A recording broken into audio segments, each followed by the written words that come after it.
Hi everyone and welcome back to the World Cancer Day live event. I'm Janine Huguenot and I am campaign manager here at UICC. And joining me now is Raquel Bahnam.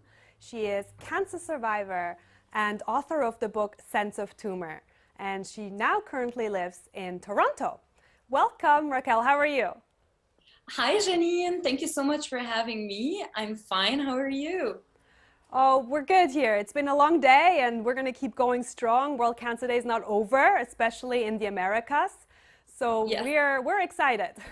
it's still starting here. It's almost noon, and I can't wait. I can't wait to watch everyone after me also.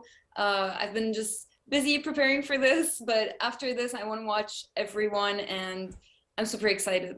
Excellent. Now, Raquel, you are originally from Lebanon, and as you know, the theme of this year's World Cancer Day campaign is Close the Care Gap. And it's about addressing the inequities in cancer care that exist around the world. And I was just wondering, what was your experience like in Lebanon when you had to undergo treatment? Well, my personal experience was amazing, honestly. It's just not to be compared with the situation in Lebanon right now, because we're all aware of the medical shortages and stuff like that. But yeah, when I was there, like honestly, there are pros and cons everywhere. Pros and cons in Lebanon, pros and cons in Canada. But let's start with Lebanon. There are only 3 centers that do bone marrow transplants in Lebanon. In fact, my own transplant oncologist, Dr. Ahmed Ibrahim, is the one who brought the transplant to Lebanon in 1997. So I'm really grateful to have been under his care. And yeah, but my mind goes to the people before him. Like before he brought the transplant, people either did it abroad if they had the privilege to travel, or they let the disease take over them, which falls under the inequity and inequality in cancer care that we've been discussing for this campaign. Um, so yeah, there are only 3 institutions that do it. One of the 3 that I will not mention the name advertises its BMT offer as a package deal where you pay like $120,000 no matter what complications you suffer from after the transplant or during, which is ridiculous. It's as if we're ordering a burger. Like, yeah, you get a package deal. So I think this is this is really ridiculous.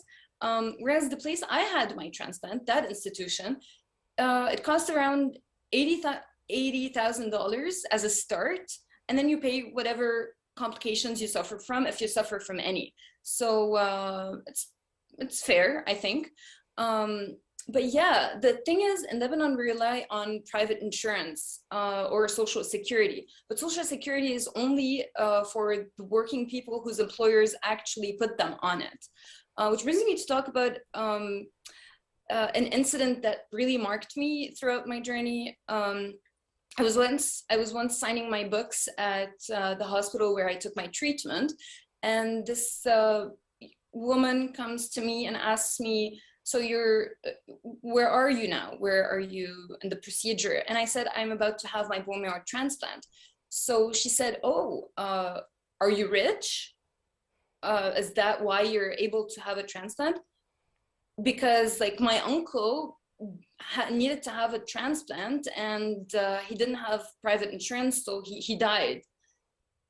And that just really marked me, and it was an eye-opener for me in terms of, wow, like there is no equality, this is unfair, it's so unfair. And it really endorsed my survivor's guilt. As you may know, it's something that we sometimes experience, but things like this really just make me feel more and more guilty. um, yeah, so like I feel like, let alone the discrepancies that happen amongst countries, there are also within one single country so many discrepancies.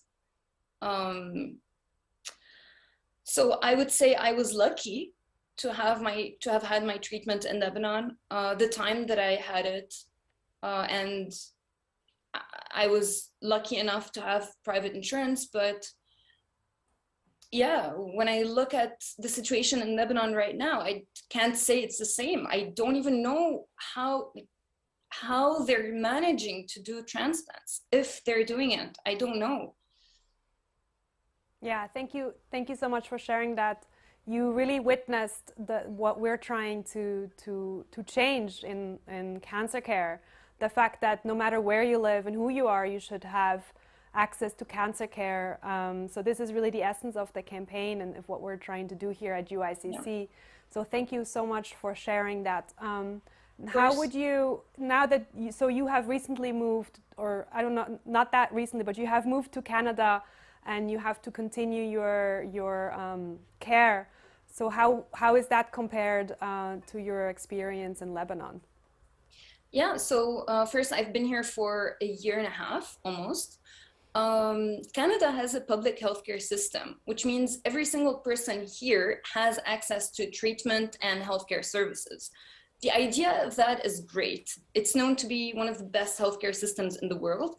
In fact, the US is very jealous, but I'm grateful for it and I can't complain. But from a more realistic point of view, like on the ground, um, I've I've I've met people who have been looking for a family doctor for like 20 years and they still didn't find one because doctors are just not taking new patients. I just happened to be lucky, and since I got here, I've been followed up by an amazing oncologist. Um, but yeah, I noticed the difference here. I noticed it to be different here as for like the wait times, for example. I personally have waited 7 months to get an MRI, and that's very different from back home because it used to be super personal, super immediate care. Like I would call a rheumatologist and they'd see me the same day if I needed it. And then they'd give me the results on the spot and they'd take their time explaining it to me. I mean, yeah, I'd say both systems obviously have pros and cons, but the gap is unreal, especially with what's happening right now in Lebanon. Like there's a serious shortage of medications.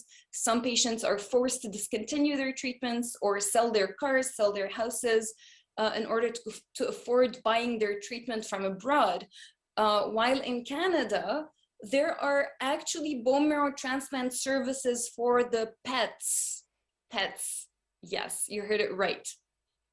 And this is truly unfair, not because pets are not, they don't deserve to have treatments, but I wish all humans on the planet could have access to basic access to treatment first.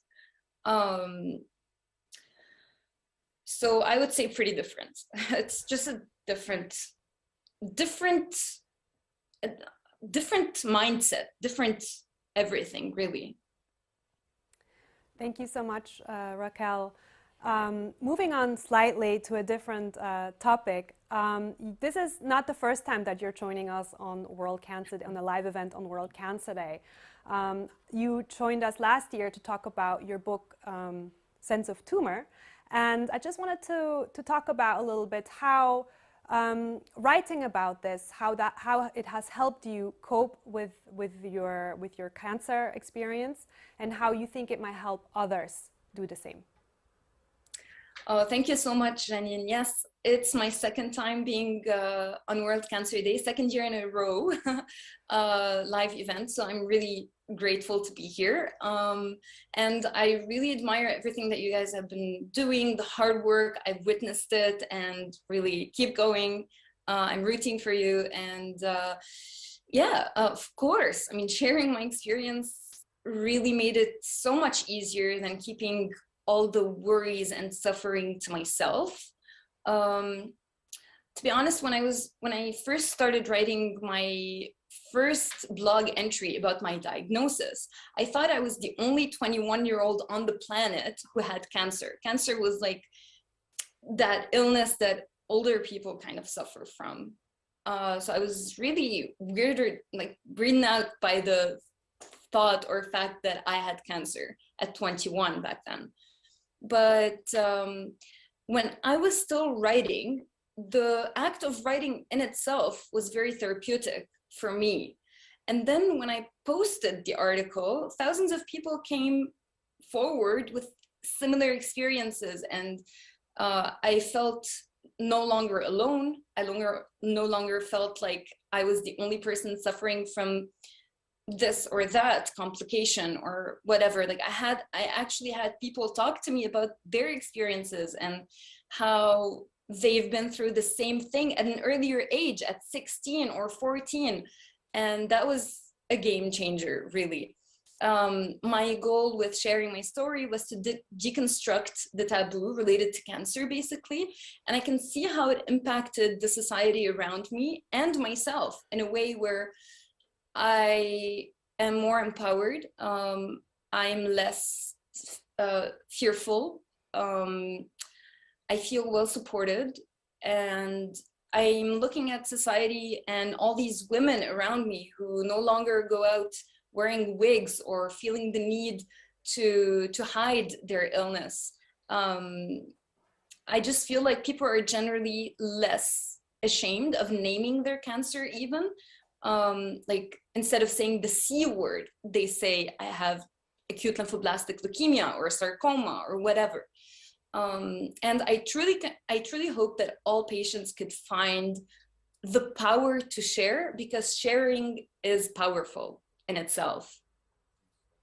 I couldn't say that better than you, Raquel. You know, you really encapsulated what World Cancer Day is all about. It's about joining, you know, our voices. It's about fighting the stigma, and it's, you know, all of us will be unfortunately touched by cancer in one way or another at some point in our lifetime. So this is something that concerns all of us, and this is a day that we can take the opportunity to really rally ourselves behind a common cause, and to make sure that we can prevent instead of cure, ideally. Absolutely, absolutely, yes. And now moving on to the future, what are your hopes for cancer care in general, but also for your home country, Lebanon, and your adopted country, Canada? Every patient in the world should have the right to excellent treatment. This is a basic human right, and it's sad and strange to be still saying this in the 21st century. Cancer patients all over the world need so much reassurance and support on every level. But my heart breaks for Lebanon, my home country, where I was once given a chance at life. I know how hard it is to receive a cancer diagnosis, let alone a cancer diagnosis in a country where everything that you've been hearing for the past year or two is that there is no medication and that cancer patients are discontinuing their treatments. So I just wish it wasn't the case. I wish there was equality and equity. If you don't know the difference between these two words, really look it up, because it's so important. It's not the same. Last year on World Cancer Day, I made a wish, and I would like to renew it this year. Here is a cake. And I would like for us to just close our eyes for a second and make a wish to everyone going through it or about to go through it or surviving it and still experiencing some worries. To all the cancer patients in Lebanon and Canada and on every point of the map, I wish you strength, recovery, and a peace of mind.